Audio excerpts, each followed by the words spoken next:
Hello students, welcome to your channel Parivartan Physics.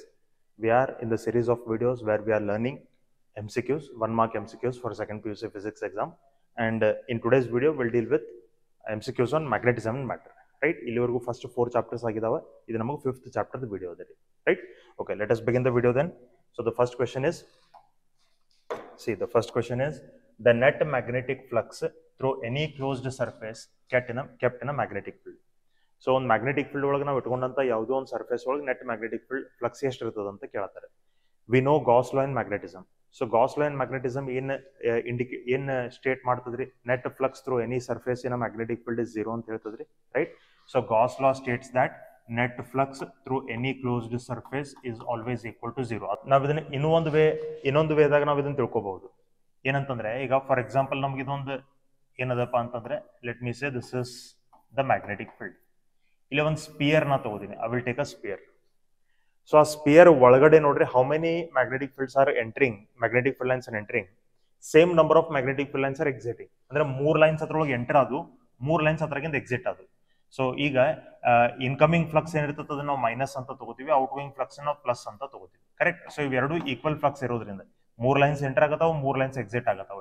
So ಹಿಂಗಾಗಿ net flux ಇದ್ರದ್ದು ಎಷ್ಟು ಆಗ್ತದಪ್ಪ ಅಂತಂದ್ರೆ 0 ಆಗ್ತದೆ. So which option is correct then? Option A is correct. Net flux will be 0. Second one nodri, which one of the following is a non-magnetic substance? Non-magnetic anta keltare. So nodri, magnetic materials ಒಳಗೆ most popular magnetic materials ಯಾವಪ್ಪ ಅಂದ್ರೆ iron, cobalt, nickel ರೀ. ನೀವು magnetic materials ಅಥವಾ ferromagnetic materials examples ಕೊಡ್ರಿ ಅಂದಾಗ first ಇವ most popular magnetic materials ರೀ, iron, cobalt, nickel, right? So we know very well iron, cobalt, nickel are the magnetic materials.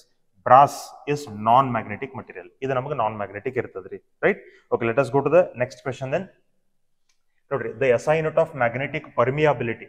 ನೋಡ್ರಿ, magnetic permeability ಅಂದ್ರೆ ಏನ? Magnetic permeability means it is mu ಅಥವಾ mu naught. ಅದರದ್ದು SI unit ನಮಗೆ ಕೇಳತಾರೆ. ಈಗ SI unit of magnetic permeability options ನೋಡ್ರಿ, ನಮಗೆ ಇಲ್ಲಿ ಗೊತ್ತಾಗ್ತದೆ. ಇದು ಅಂಪಿಯರ್ ಪರ್ ಮೀಟರ್ ಅದ. ಅಂಪಿಯರ್ ಪರ್ ಮೀಟರ್ ಅಂದ್ರೆ ಅದೇನ್ರಿ? ಕರೆಂಟ್ ಡಿವೈಡೆಡ್ ಬೈ ಲೆಂತ್ ಅಂದಂಗ್ರಿ. ಕರೆಂಟ್ ಡಿವೈಡೆಡ್ ಬೈ ಲೆಂತ್ ಅಂದಂಗ. ಅಂಪಿಯರ್ ಮೀಟರ್ ಅಂದ್ರೆ ಏನ್ರಿ? ಕರೆಂಟ್ ಇಂಟು ಲೆಂತ್ ಅಂದಂಗ್ರಿ. ಸೊ ಇವೇನು ಫಿಸಿಕಲ್ ಕ್ವಾಂಟಿಟೀಸ್ ಇರ್ತದ, ಏನು ಫಾರ್ಮುಲಾಸ್ ಇಲ್ಲ, ಇದಕ್ಕೇನು ಮೀನಿಂಗ್ ಇಲ್ಲ. ಕರೆಂಟ್ ಡಿವೈಡೆಡ್ ಬೈ ಲೆಂತ್ ಅಥವಾ ಕರೆಂಟ್ ಇಂಟು ಲೆಂತ್ ಅಂತೇಳಿ, ರೈಟ್? ಸೊ ಇಲ್ಲೇ ನಮ್ಗೆ ಮ್ಯಾಗ್ನೆಟಿಕ್ ಪರ್ಮಿಯಾಬಿಲಿಟಿದ SI ಯೂನಿಟ್ ನಮ್ಗೆ ಬೇಕಾಗಿದ್ರಿ. ಸೊ ಮ್ಯಾಗ್ನೆಟಿಕ್ ಪರ್ಮಿಯಾಬಿಲಿಟಿದ SI ಯೂನಿಟ್ ನಮ್ಗೆ ಬೇಕಾದ್ರೆ ನೋಡ್ರಿ, ಮ್ಯಾಗ್ನೆಟಿಕ್ ಪರ್ಮಿಯಾಬಿಲಿಟಿ ಮ್ಯೂ ನಾಟ್ ಯಾವ ಫಾರ್ಮುಲಾದಾಗ ಬರ್ತದ ನೀವು ಚೂಸ್ ಮಾಡ್ಕೊರಿ. ಪ್ಲಸ್ ಈಗ ಅಂಪಿಯರ್ ಪರ್ ಮೀಟರ್ ಮತ್ತು ಅಂಪಿಯರ್ ಮೀಟರ್ ಅನ್ನೋ ಇವು ಯಾವುದಕ್ಕೂ ಸಂಬಂಧಪಟ್ಟಂತ ಯೂನಿಟ್ಸ್ ಅಲ್ಲ ಅಂತ ನಮ್ಗೆ ಕ್ಲಿಯರ್ಲಿ ಗೊತ್ತೈತೆ. ಯಾಕಂದ್ರೆ ಅಂಪಿಯರ್ ಪರ್ ಮೀಟರ್ ಅಂದ್ರೆ ಕರೆಂಟ್ ಬೈ ಲೆಂತ್ ರೀ, it is of no meaning. Ampere metre ಅಂದ್ರೆ ಕರೆಂಟ್ ಇಂಟು ಲೆಂತ್ ರೀ, it is also of no meaning. ಅಂದ್ರೆ ಅವು ಯಾವ ಫಾರ್ಮುಲಾಸ್ ಇಲ್ಲ ನಮ್ಗೆ, ರೈಟ್? ಸೊ ಇವೆರಡು ಯೂನಿಟ್ಸ್ ಅಂತೂ ನಮಗೆ ಯಾವುದಕ್ಕೂ ಬರೋದಿಲ್ಲ ರೀ, ಅಂಪಿಯರ್ ಮೀಟರ್ ಮತ್ತು ಅಂಪಿಯರ್ ಪರ್ ಮೀಟರ್ ಅನ್ನೋದು.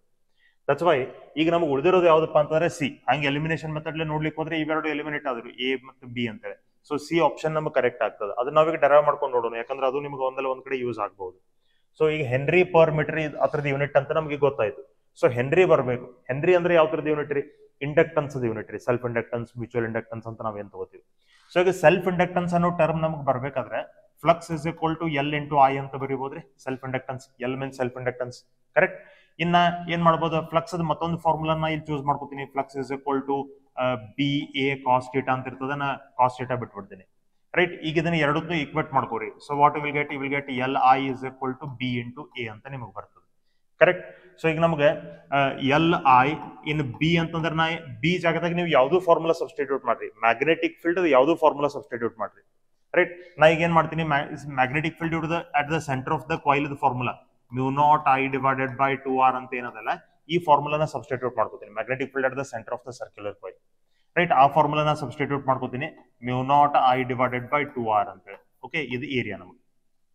ಸೊ ಇಲ್ಲಿ ಮ್ಯೂ ನಾಟ್ ಬಂತ್ರಿ, ನಮಗೆ ಮ್ಯೂ ನಾಟ್ ಅದ ಯೂನಿಟ್ ಬೇಕಾಗಿದ್ರಿ, ರೈಟ್? ಸೊ ಇದನ್ನ ಐ ಅಂಡ್ ಐ ಕ್ಯಾನ್ಸಲ್ ಮಾಡ್ತೀನಿ. Mu naught is equal to ಬರ್ಕೊಂಡ್ರೆ ನಂಗೆ ಇದು ಬರ್ತದೆ 2LR ಇಂಟು ಎ ಅಂತ ನಮಗೆ ಬರ್ತದೆ. ಸಾರಿ, 2LR ಡಿವೈಡೆಡ್ ಬೈ ಎ ಅಂತ ನಮಗೆ ಬರ್ತದ್ರಿ, ರೈಟ್? ಈ 2r ಈ ಕಡೆ ಮಲ್ಟಿಪ್ಲೈ ಆಯ್ತಾ, ಎ ಕೆಳಗಡೆ ಬಂತ. So mu naught is equal to ನೋಡ್ರಿ, ಯೂನಿಟ್ಸ್ ನ ಬರ್ಲಿಕ್ಕೆ ಹೋದ್ರೆ 2 ಯೂನಿಟ್ ಇರಂಗಿಲ್ಲ. ಎಲ್ ಅಂದ್ರೆ ಸೆಲ್ಫ್ ಇಂಡಕ್ಟನ್ಸ್, ಅದರದ್ದು ಯೂನಿಟ್ ಏನ? ಹೆನ್ರಿ. ಇದೇನ್ರಿ? ಇದು ನಮಗೆ ಏರಿಯಾ ಆಗ್ಬೇಕ್ರೆ this is area, right? So ಇದೇನ? This is what? Radius of the coil. Radius of the coil ಎತ್ರೊಳಗೆ ಇರ್ತದೆ? ಮೀಟರ್ ಒಳಗೆ ಇರ್ತದೆ. ಏರಿಯಾ ಎತ್ರೊಳಗೆ ಇರ್ತದ್ರಿ? ಮೀಟರ್ ಸ್ಕ್ವೇರ್ ಒಳಗೆ ಇರ್ತದೆ. ಸೊ ಮೀಟರ್ ಕ್ಯಾನ್ಸಲ್ ಆಯ್ತು, ಹೆನ್ರಿ ಡಿವೈಡೆಡ್ ಬೈ ಮೀಟರ್ ಬಂತೆ. that is nothing but Henry per meter. So this is the unit of permeability, right? So Henry per meter is the unit of permeability. Option C is the correct option. We'll go to the next question. The unit of magnetic susceptibility. Notri, magnetic susceptibility antandre, magnetic susceptibility means it is the ratio of I by H, okay? Magnetic intensity divided by intensity of magnetizing field, right? If unit unit of this is also ampere per meter, unit of this is also ampere per meter. So ಎರಡು cancel ಆಗಿ ನಮಗೆ ಇದಕ್ಕೆ unit ಉಳ್ಳಂಗಿಲ್ಲ. It has no unit. ಇದಕ್ಕೆ unit ಇಲ್ಲ, right? So ಯಾವ option correct ಆಗಬೇಕು? Which option will be correct for this? See, ಇದಲ್ಲ none of this. ಇದು ಯಾವುದು ನಮಗೆ ಇದಕ್ಕೆ actually unit ಬರೋದಿಲ್ಲ ರೀ. Magnetic susceptibility unit ಬರೋದಿಲ್ಲ, right? So that is question number 4. Okay, let us go to question number 5. ಈಗ ಇಲ್ಲಿ ನೋಡ್ರಿ, question number 5 ಏನದ, an example of diamagnetic substance ಕೇಳ್ತಾರೆ. ನೋಡ್ರಿ, ಇವು ಎಕ್ಸಾಂಪಲ್ಸ್ ನೆನ್ಪಿಟ್ಕೋರಿ. ಫಸ್ಟ್ ನಮಗೆ ಡಯಾಮ್ಯಾಗ್ನೆಟಿಕ್ ಮಟೀರಿಯಲ್, ಪ್ಯಾರಾಮ್ಯಾಗ್ನೆಟಿಕ್ ಮಟೀರಿಯಲ್ ಮತ್ತು ferromagnetic material. Dia is the weakest magnetic material, ferro is the strongest magnetic material. So ಇದು ವೀಕೆಸ್ಟ್ ರೀ, ಇದಕ್ಕಿಂತ ಸ್ಟ್ರಾಂಗ್ ಇದೆ, ಇದಕ್ಕಿಂತ ಸ್ಟ್ರಾಂಗ್ ಇದೆ. Ferro is the strongest, dia is the weakest magnetic material, right? ಆಮೇಲೆ casually ಎಲ್ಲಾ ಎಲಿಮೆಂಟ್ಸ್ಗೆ, ಎಲ್ಲಾ ಮೆಟಲ್ಸ್ಗಳಿಗೆ ನೋಡ್ರಿ ಯಾವ ಮ್ಯಾಗ್ನೆಟಿಕ್ ಪ್ರಾಪರ್ಟಿ ಇರ್ತದಪ್ಪ ಅಂದ್ರೆ ಡಯಾಮ್ಯಾಗ್ನೆಟಿಕ್ ಪ್ರಾಪರ್ಟಿ ಯೂನಿವರ್ಸಲಿ ಎಲ್ಲದಕ್ಕೂ ಇರ್ತದ್ರಿ, ಡಯಾಮ್ಯಾಗ್ನೆಟಿಕ್ ಪ್ರಾಪರ್ಟಿ, ರೈಟ್? ನೆಕ್ಸ್ಟ್ ನೋಡ್ರಿ, ಈಗ ಡಯಾಕ್ ನಾವು ಎಕ್ಸಾಂಪಲ್ ತಗೋಬೇಕಾದ್ರೆ I will give the example for dias bismuth, copper and lead. Bismuth, copper and lead. Okay, for paramagnetic, let us take the examples as aluminum, calcium and sodium. You examples of paramagnetic.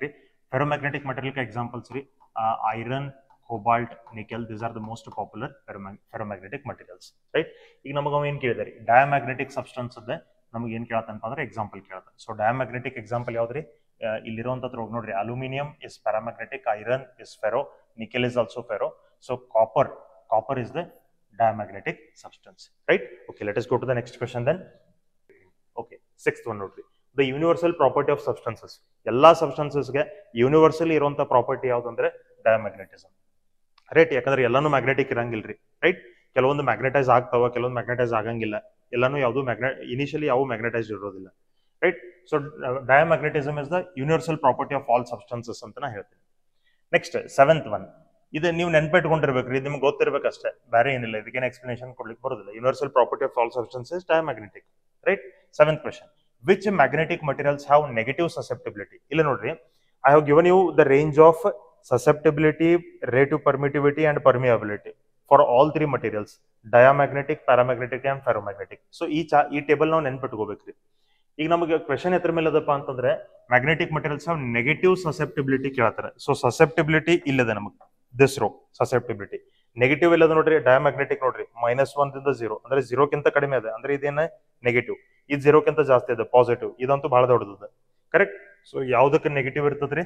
Diamagnetic material ಅದು ನಮಗೆ negative ಇರ್ತದೆ. Next 8th question, identify the paramagnetic substance. ಇದ್ರೊಳಗೆ paramagnetic substance ಯಾವುದು ಅಂತ ಕೇಳ್ತಾರೆ. So ನಾವು ಅಲ್ಲಿ ಬರ್ದೀವಿ, first example ಅದ aluminium is the paramagnetic substance. Examples ಮಾತ್ರ ನೀವು ನೆನ್ಪಿಟ್ಕೋಬೇಕ್ರಿ, ರೈಟ್? ಓಕೆ, ನೆಕ್ಸ್ಟ್ ನೋಡ್ರಿ, which of the following is true? Diamagnetism is temperature dependent, paramagnetism is temperature dependent, paramagnetism is temperature independent, none of the above. ನೋಡ್ರಿ, dia, para ಮತ್ತು ferro ಒಳಗೆ para ಮತ್ತು ferro ಏನದಾವಲ್ಲ, these both will be temperature dependent. ಇವೆರಡು temperature dependent ರೀ. ಅವು ಎರಡು ತುರ್ದು ಇದನ್ನೇನಿರ್ತದಲ್ಲ ಅದು ಟೆಂಪರೇಚರ್ ಡಿಪೆಂಡೆಂಟ್ ಇರ್ತದ್ರಿ. ಡಯಾಮ್ಯಾಗ್ನೆಟಿಸಮ್ ಏನದಲ್ಲ, it is temperature, diamagnetism is temperature independent. Diamagnetism ಅನ್ನೋದು ಟೆಂಪರೇಚರ್ ಮೇಲೆ ಡಿಪೆಂಡ್ ಆಗುದಿಲ್ಲ. ಪ್ಯಾರಾ ಮತ್ತು ಫೆರೋ ಏನದಾವ ಟೆಂಪರೇಚರ್ ಮೇಲೆ ಡಿಪೆಂಡ್ ಆಗ್ತವೆ.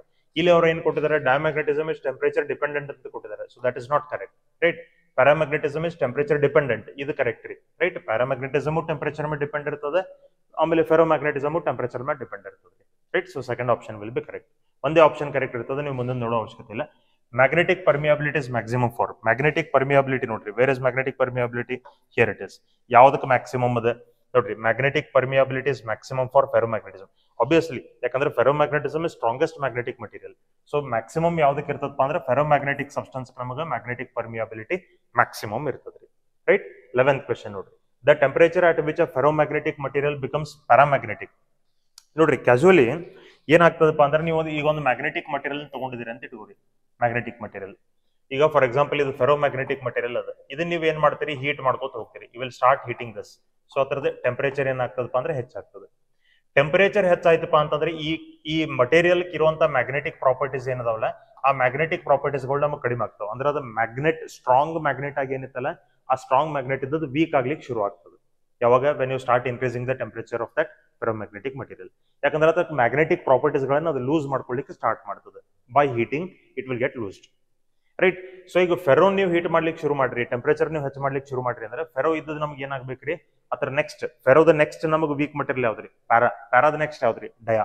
ಸೊ ಫೆರೋ ಇದ್ದದ್ದು ನಮಗೆ ಏನಾಗಬೇಕು ಪ್ಯಾರಾಮ್ಯಾಗ್ನೆಟಿಕ್ ಮಟೀರಿಯಲ್ ಕನ್ವರ್ಟ್ ಆಗಬೇಕು, ರೈಟ್. ಸೊ ಇಲ್ಲೇ the temperature at which ferromagnetic material becomes paramagnetic, ಈ ಟೆಂಪರೇಚರ್ ನಾವು ಏನಂತ ಕರಿತೀವಪ್ಪ ಅಂದ್ರೆ Curie temperature. A particular temperature at which ferro gets converted into ferromagnetic paramagnetic ಆಗಿ ಕನ್ವರ್ಟ್ ಆಗುವಂತ ಟೆಂಪರೇಚರ್ ನಾವು ಕ್ಯೂರಿ ಟೆಂಪರೇಚರ್ ಅಂತ ಕರಿತೀವಿ. ಥಿಯರಿ ಒಳಗೆ ನಮ್ಗೆ ಇದರ ಡೆಫಿನೇಷನ್ ಅದ, ರೈಟ್. ಓಕೆ, 12th ಕ್ವೆಶ್ಚನ್ ನೋಡ್ರಿ. The only property possessed by ferromagnetic substance. ನೋಡ್ರಿ, ಹಿಸ್ಟರೆಸಿಸ್ ಲೂಪ್ ಅನ್ನೋದು ನಮ್ಗೆ ಏನದ ಅದು ಬರೇ ಅದು ಯಾವ್ದಕ್ಕದಪ್ಪ ಅಂದ್ರೆ ಫೆರೋಮ್ಯಾಗ್ನೆಟಿಕ್ ಮಟೀರಿಯಲ್ಸ್ ಕದ್ರಿ, ರೈಟ್. ಬಿ ವರ್ಸಸ್ ಎಚ್ ಕರು. ಸೊ ಇಲ್ಲೇ ಇದು ತಿಳ್ಕೊರಿ, ಹಿಸ್ಟರೆಸಿಸ್ ಅನ್ನೋದು ಏನದಲ್ಲ, ಹಿಸ್ಟರೆಸಿಸ್ ಲಾಸ್ ಅಥವಾ ಹಿಸ್ಟರೆಸಿಸ್ ಅನ್ನೋ ಕರ್ವ್, ಹಿಸ್ಟರೆಸಿಸ್ ಅನ್ನೋ ಕ್ಯಾರೆಕ್ಟರ್ ಏನಿದೆ, this is only present for ferromagnetic materials, not for para, not for ಡಯಾಕು ಅದು ಇಲ್ಲ, ಮತ್ತು ಪ್ಯಾರಾಕು ಅದಿಲ್ಲ, ರೈಟ್. ನೀವು ಮೂರು ಮಟೀರಿಯಲ್ಸ್ ಅದ ಡಯಾ ಪ್ಯಾರಾ ಮತ್ತು ಫೆರೋದ ಡೀಟೇಲ್ಡ್ ಒಂದು ಟೇಬಲ್ ಹಾಕಿ ಅದ್ರದ್ದು ಪ್ರಾಪರ್ಟೀಸ್ ಗಳನ್ನ ನೀವು ಓದಿ ನೆನ್ಪಿಟ್ಕೋರಿ, ಬಂದ್ರೆ ಕ್ವಶನ್ಸ್ ಅದ್ರ ಮ್ಯಾಗ ಬರ್ತಾವ್ರಿ ಮ್ಯಾಕ್ಸಿಮಮ್, ರೈಟ್. ಓಕೆ, ಇನ್ನು ಕಾಂಪಿಟೇಟಿವ್ ಎಕ್ಸಾಮ್ಸ್ ಆಗು ಕೂಡ ಅಷ್ಟೇ ಹೆಲ್ಪ್ಫುಲ್ ಅದಾವ್ರಿ. ಓಕೆ, 13th ಕ್ವೆಶ್ಚನ್ ನೋಡ್ರಿ. The permanent magnet is made from which one of the following substance. ನೋಡ್ರಿ, ಪರ್ಮನೆಂಟ್ ಮ್ಯಾಗ್ನೆಟ್ ಅಂತಾನೆ. ಪರ್ಮನೆಂಟ್ ಮ್ಯಾಗ್ನೆಟ್ ಅಂದ್ರೆ ಏನ, ಅದ್ರದ್ದು ಮ್ಯಾಗ್ನೆಟಿಕ್ ಪ್ರಾಪರ್ಟೀಸ್ಗಳು ಹೋಗಬಾರ್ದು, ಯಾವಾಗೋ ಅದು ಮ್ಯಾಗ್ನೆಟಿಕ್ ಆಗಿ ಉಳಿಬೇಕು. It should not lose it's magnetic properties. So magnetic properties ಗಳನ್ನ ಲೂಸ್ ಮಾಡಬಾರ್ದಾದ್ರೆ ಅದು ಯಾವ ಟೈಪ್ ಮಟೀರಿಯಲ್ ಇರಬೇಕು, ಸ್ಟ್ರಾಂಗ್ ಮಟೀರಿಯಲ್ ಇರಬೇಕು.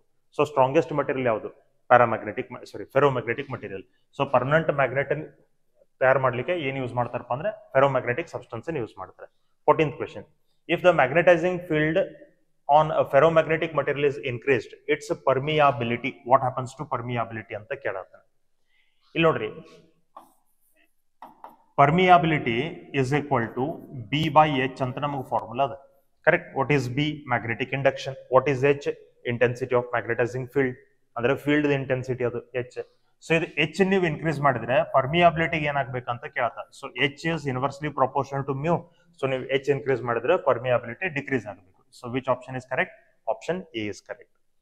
15th question, last one. Nickel shows ferromagnetic property at room temperature if the temperature is increased beyond Curie temperature. ನೋಡ್ರಿ, nickel ಅಂದ್ರೆ ಇದು ಯಾವ material ರೀ, ferromagnetic.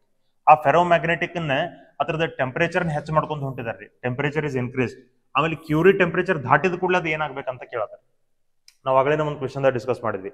By increasing the temperature, the ferromagnetic material will lose its magnetic properties at Curie temperature. When it reaches the Curie temperature, at that time it will get converted from ferro to paramagnetic material ಅಂತ ನಾವು ಹೇಳಿದ್ವಿ, correct. So ಅದು ನಮಗೆ ಏನಾಗಿ convert ಆಗ್ಬೇಕು, paramagnetic material convert ಮಾಡ್ಬೇಕು. So ಈ chapter ನೋಡ್ರಿ, ನಿಮ್ಗೆ not only in case of board exam, but ನೀವು ಯಾವುದೋ ಕಾಂಪಿಟೇಟಿವ್ ಎಕ್ಸಾಮ್ ಇದನ್ನ ರೆಡಿ ಆಗ್ಬೇಕಾದ್ರೆ ಫಸ್ಟ್ ಥಿಂಗ್ ಡಯಾ ಪ್ಯಾರಾ ಮತ್ತು ಫೆರೋದ ಕಂಪ್ಲೀಟ್ ಪ್ರಾಪರ್ಟೀಸ್ ಗಳನ್ನ ಸಿಸ್ಟಮೆಟಿಕ್ ಆಗಿ ಒಂದು ಟೇಬಲ್ ಹಾಕಿ ಬರೆದು ಓದಿ ನೆನ್ಪಿಟ್ಕೊಳ್ರಿ, ಅದ್ರ ಮ್ಯಾಗ ಮ್ಯಾಕ್ಸಿಮಮ್ ಕ್ವೆಶನ್ಸ್ ಬರ್ತಾವ್ರಿ, right. So that is all about the questions on magnetism and matter, right? MCQs on magnetism and matter, right? Okay, thank you so much for watching the channel and supporting the channel. Please keep watching and supporting the channel. Thank you.